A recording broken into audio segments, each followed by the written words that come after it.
Shabbat Shalom and welcome to Thought for Shabbat. So glad you are here with me today. We begin reading the book of Leviticus this week. The book of Leviticus is this series of laws and sacrifices that the ancient Israelites used to help make a spiritual life for themselves. Some of it seems almost irrelevant for us today, but the truth is every letter and every word of the Torah still has relevance. Let me give you an example.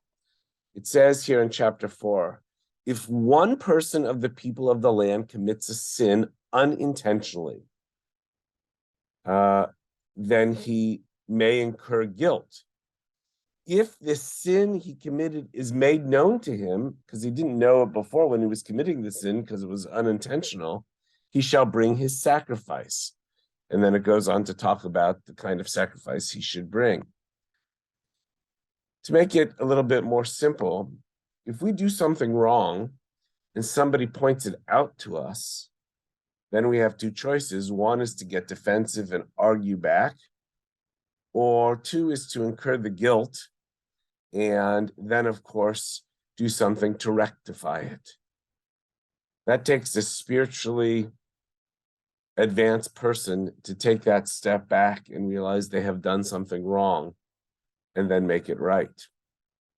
In fact, a friend of mine who's a therapist taught me the difference between shame and guilt. Shame is looking at something and saying, I can't do anything about it. I just feel awful, but there's nothing I can do about it. Guilt, on the other hand, says I did something wrong and now I'm going to make it right. And our Torah really did understand that dynamic.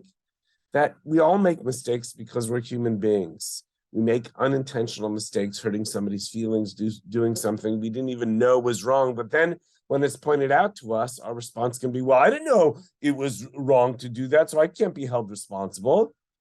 Or the more spiritually mature response is, wow, thank you for pointing that out to me. Now that you've mentioned it, I really do understand, and I will make recompense for it, to make it right for those who I've hurt and also for my own soul.